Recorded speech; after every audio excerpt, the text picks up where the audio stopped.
Bonjour, chers frères et sœurs en Christ. Bonjour, sœurs internautes, à vous qui consacrez un peu de votre temps pour nous suivre cet après-midi. Je bénis le Seigneur pour cette merveilleuse journée, qu'elle soit pour nous un sujet de joie et d'allégresse. Je vais commencer avec vous, pendant ce temps de confinement, un programme d'enseignement et d'entretien. Et je nous invite à être fidèles les après-midi, à partir de 16h, les mardis et les vendredis.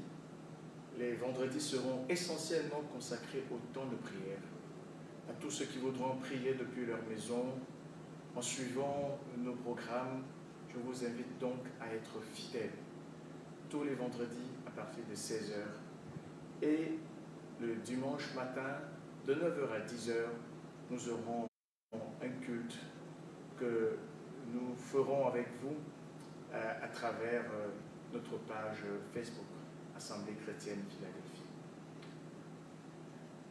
Que le Seigneur vous bénisse alors que vous êtes connectés. J'aimerais d'abord consacrer ce temps à la prière, au Seigneur. Père très saint, nous te bénissons pour ces merveilleux moments que tu nous permets de passer ensemble. Merci pour tous nos frères et sœurs qui nous suivent. Merci pour tous les saints. Merci pour toute personne qui nous suit en ce moment. Nous voulons, Seigneur, que ton Saint-Esprit soit avec nous dans les maisons, que ton Saint-Esprit nous parle, qu'il nous enseigne, selon que tu le dis dans ta parole, que le Saint-Esprit vous instruira, il vous enseignera toutes choses, il vous conduira dans toute la vérité. Seigneur, que le Saint-Esprit nous convainc de péché, de justice. Qu'au nom puissant de Jésus, tu répandes une atmosphère d'adoration, de prière, d'écoute, Seigneur, dans tous les foyers qui nous suivent en ce moment. Je prie au nom de Jésus-Christ, Seigneur, que ces temps soient bénis et que toute la gloire te revienne. En Christ Jésus, j'ai prié. Amen.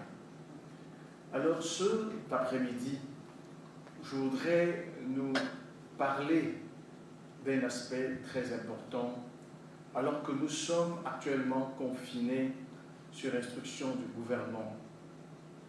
Comme vous le savez, nous sommes obligés de rester dans nos maisons, de limiter nos déplacements, ce qui nous offre assez de temps pour nous occuper de nos familles, de nos enfants, que les époux soient plus attentifs les uns vis-à-vis des autres et que nous puissions aussi passer du temps dans la présence de Dieu.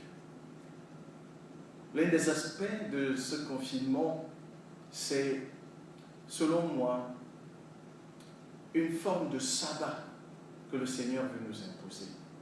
Oh, il y a eu bien de gens, si longtemps, qui ont trouvé l'excuse du temps pour ne pas consacrer un peu de leur temps à leur divin Créateur. Aujourd'hui, nous voyons même que dans certains pays, le travail du dimanche a été légalisé. Alors que le Seigneur dit dans Exode chapitre 20 que nous devons travailler pendant 6 jours et le 7e jour, nous devons le sanctifier. C'est le jour du repos, c'est le jour du sabbat. Comme vous le savez, le repos n'a de sens que lorsqu'on a travaillé. Et si on travaille sans se reposer, ce travail devient une forme de malédiction pour nous. Aujourd'hui, nous comprenons que le rythme effervescent d'activité que le monde nous impose n'est pas de Dieu. Oui, le Seigneur, dans plusieurs pays du monde, a conduit les dirigeants à imposer à leur peuple le confinement, jusqu'aux plus grandes puissances du monde, aux États-Unis, en Angleterre, en Allemagne et dans plusieurs autres pays, comme c'est le cas pour le nôtre aujourd'hui.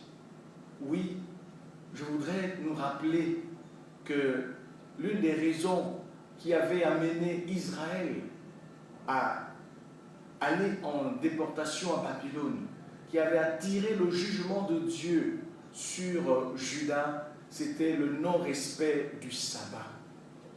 Parce qu'Israël ne respectait plus les sabbats.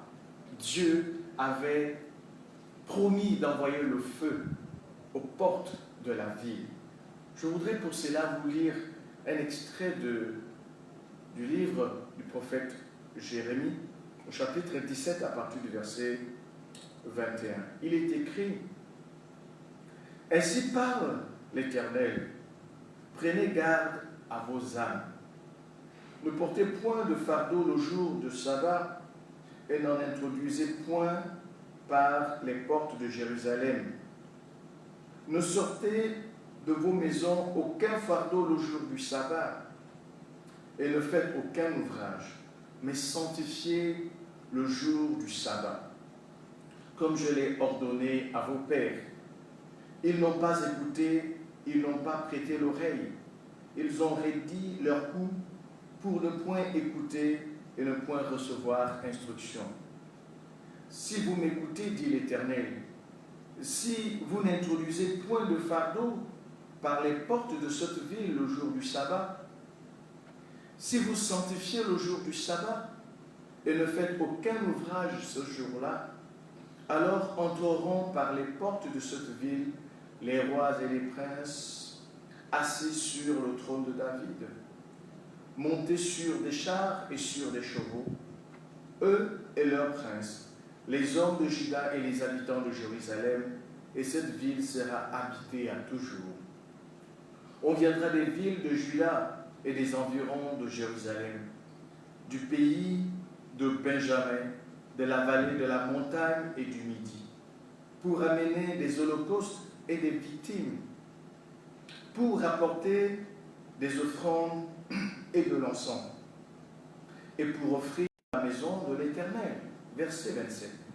Mais si vous n'écoutez pas quand je vous ordonne de sanctifier le jour du sabbat, de ne porter aucun fardeau, de ne point en introduire par les portes de Jérusalem le jour du sabbat, alors j'allumerai un feu aux portes de la ville et il dévorera les plaies de Jérusalem et ne s'éteindra point.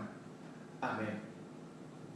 Ce sont là les promesses que le Seigneur fait de bénédiction, mais aussi de malédiction, selon que l'on va observer le sabbat ou qu'on va le violer. Et malheureusement pour Israël, au VIe siècle avant Jésus-Christ, le Seigneur a emmené le feu aux portes de Jérusalem. Le roi Nabuchodonosor est venu mettre le feu dans les palais, dans les maisons. C'était un carnage absolu.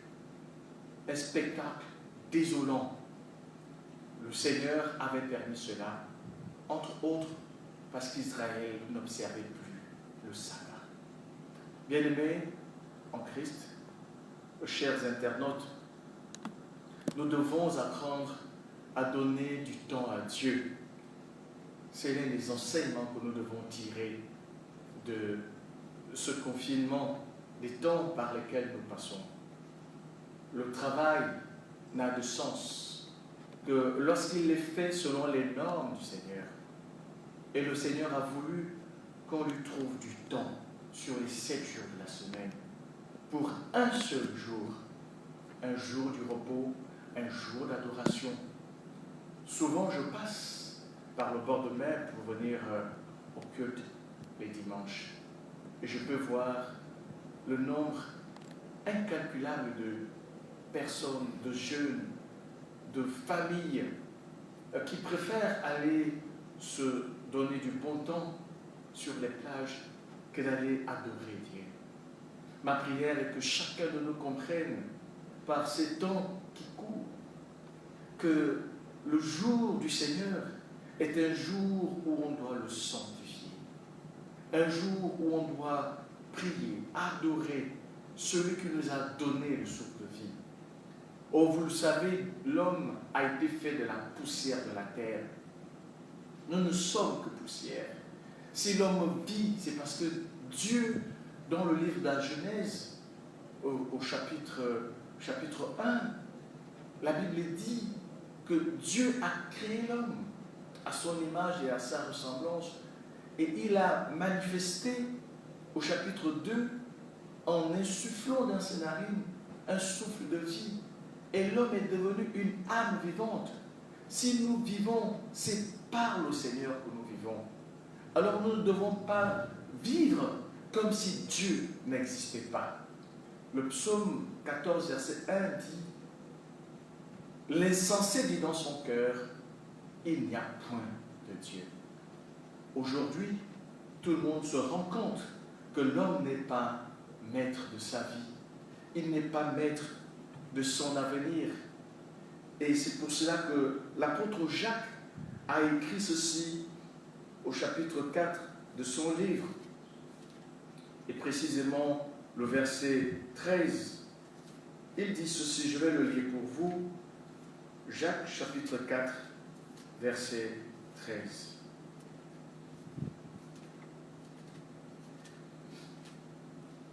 Il est écrit, à vous maintenant qui dites, aujourd'hui ou demain, nous irons dans telle ville, nous y passerons une année, nous trafiquerons et nous gagnerons. Vous qui ne savez pas ce qui arrivera demain, car qu'est-ce que votre vie?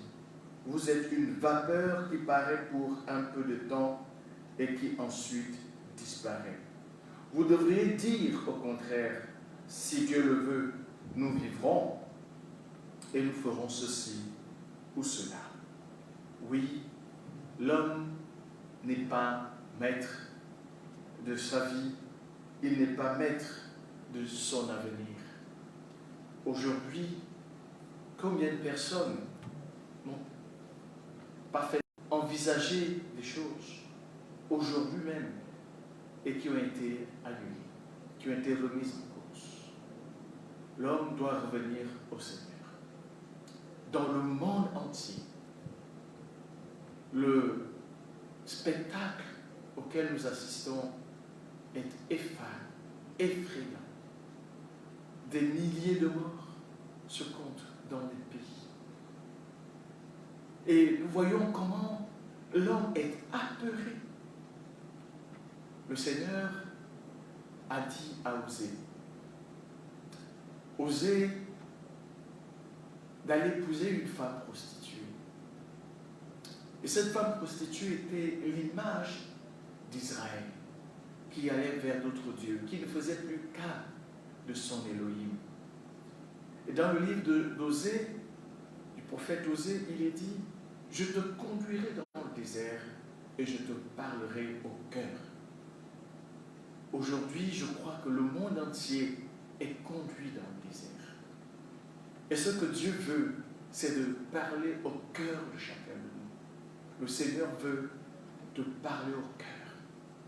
À toi qui as mené une vie de loisirs, une vie de plaisir, tu es allé à des endroits ici et là pour échapper à la réalité de ta vie, une vie misérable. Tu as voulu noyer tes soucis dans des balades en compagnie de tes amis autour d'un pot parce que tu ne voulais pas regarder ton âme en face. J'aimerais te dire ce soir que le temps est venu pour que tu te regardes tel que tu es et que tu fasses des remises en cause qui s'imposent à toi. Le Seigneur nous conduit au désert pour nous parler au cœur et pour nous révéler que tout ce qui nous a servi d'appui jusqu'à présent, tout ce qui nous a amené à nous échapper loin de sa face, comme Jonas a voulu s'échapper loin de la face de l'Éternel. Tout cela, ce n'était que des objets de prostitution spirituelle. Nous avons adoré ces choses au lieu d'adorer Dieu. Nous avons évité de nous regarder en face. Le moment est venu de nous regarder en face, d'aller dans nos chambres et de commencer à parler avec Dieu, comme nous ne l'avons jamais fait. Ce qui arrive dans notre pays est inédit. Nous ne l'avons jamais connu. c'est un signe à l'échelle mondiale, mais c'est également un signe pour toi. Peut-être que le temps est venu pour toi de reconsidérer ta vie. Ma prière est que les décisions gouvernementales soient comme une œuvre de déconstruction dans nos vies, dans les églises, pour rebâtir quelque chose de pur, de vrai, d'authentique. Que cette décision sonne le glas au christianisme de façade, à des conversions superficielles. Que ce christianisme soit banni dans nos églises. Ma prière est que les décisions gouvernementales nous permettent de sortir d'une spiritualité de spectacle, des programmes qui ont remplacé la communion que nous devons avoir avec Dieu. Parce que la vie chrétienne consiste à établir une relation avec Dieu et d'entretenir la communion avec lui. Mais l'homme qui pêche, l'homme qui vit dans l'Église et qui pêche, il est semblable aujourd'hui à Adam, qui après avoir mangé du fruit défendu, s'est caché derrière les arbres du jardin. Il a eu honte, il a eu peur de son état. Il a trouvé des exutoires, des pis-aller, des camouflets, toutes sortes de subterfuges pour se cacher de la présence de Dieu. C'est le temps d'être mis à nu et à découvert devant notre Seigneur et de parler avec le cœur à cœur. Le premier commandement, c'est Dieu de tout ton cœur.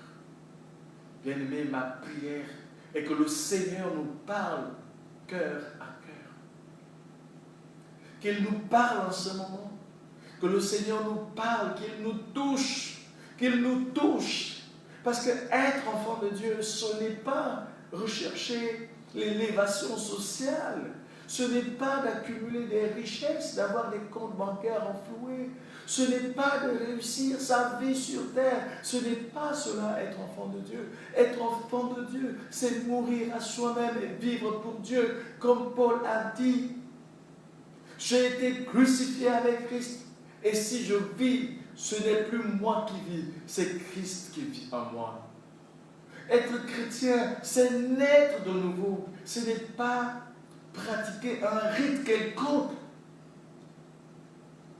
Aujourd'hui, il n'y a plus de cérémonie, mais la relation avec Dieu subsiste pour tous ceux qui ont cru en lui, pour tous ceux qui ont accepté Jésus comme Sauveur et Seigneur personnel. C'est le temps de revenir au christianisme. Voyez-vous, le monde d'aujourd'hui est apeuré parce que les perspectives sont sombres dans tous les domaines. Comme vous le savez, la crise sanitaire actuelle, c'est une crise qui aura des effets collatéraux sur le plan économique, sur le plan politique, sur le plan sécuritaire, sur le plan financier. Et les gens ne vont pas seulement mourir du coronavirus, ce que nous ne souhaitons pas, parce que nous prions pour que le Seigneur sauve les vies et que les gens croient en lui, se convertissent, que les âmes n'aillent pas en enfer, mais au ciel. Mais malheureusement, la Bible nous montre que malgré les fléaux, le cœur de l'homme s'endurcit. Et il continue de faire tout ce qui déplaît à Dieu, à vivre de façon impie, comme le Seigneur le dit d'ailleurs. La fin du monde viendra comme au jour du déluge, au jour de Noé, où les gens continuaient de poursuivre leurs ambitions personnelles, de se réaliser, d'épouser, de bâtir des fortunes, jusqu'au jour où la première goutte de pluie est tombée et l'humanité d'alors a péri à l'exception de 8 personnes seulement. Oh, que le Seigneur nous aide. Que le Seigneur nous aide. Que le Seigneur nous aide à revenir à lui de tout notre cœur, à devenir enfin des enfants de Dieu. Oh Seigneur, je prie pour que tu nous aides à comprendre le message que tu veux nous adresser au désert où nous sommes aujourd'hui. Seigneur, aide-nous à te glorifier. Seigneur, tu as reproché à Israël ceci. Tu as dit, ce peuple m'honore des lèvres, mais son cœur est éloigné de moi. Seigneur, c'est du cœur que viennent les mauvaises pensées, les meurtres, les adultères, les vols. Oh Seigneur, détruis ces choses dans les cœurs. Détruis-les au nom puissant de Jésus-Christ, Père. Parle au cœur, alors que les époux sont obligés, Seigneur, de regarder, peut-être pour la première fois depuis longtemps, leur femme en face. Parle au cœur et brise les adultères dans les cœurs. Brise, Seigneur, l'ivrognerie, alors que les bars sont fermés. Brise, Seigneur, au nom puissant de Jésus. Brise, Seigneur, brise, Seigneur, brise, Seigneur, que Bacchus soit renversé, que le Dieu, Seigneur, de l'alcool soit renversé au nom de Jésus. Parce qu'aujourd'hui, les gens veulent transformer les espaces sportifs en débit de boisson. Nous avons besoin de toi. Seigneur, nous avons besoin de toi. Chers frères et sœurs, voyez-vous, lorsque Jacob, est revenu de chez Laban, des richesses, il avait formé 2 camps, plusieurs enfants, plusieurs femmes. Mais il ne pouvait pas entrer en possession de l'héritage qui avait été promis à ses pères sans connaître un temps de transformation. Et après avoir traversé le torrent de Jaboc, la Bible nous dit que Jacob est resté seul en Genèse chapitre 32. Il est resté seul, c'est alors qu'un homme est venu lutter avec lui. Et la Bible nous dit qu'ils ont combattu toute la nuit. Et quand le jour pointait, cet homme lui a dit, c'était étrange, il lui a dit, laisse-moi partir. Le jour se lève. Il lui a dit, je ne te laisserai pas partir avant que tu me bénisses. Jacob avait besoin d'être délivré de l'orgueil, d'un esprit de fourberie, de tromperie qui avait caractérisé sa vie jusqu'à ce jour. Et la Bible dit que cet homme a brisé l'emboîture de la hanche de Jacob et il a été transformé en Israël. Je voulais vous dire, à travers ce rappel de l'histoire, de l'épisode de l'histoire de Jacob, que la solitude a des vertus. Jacob resta seul.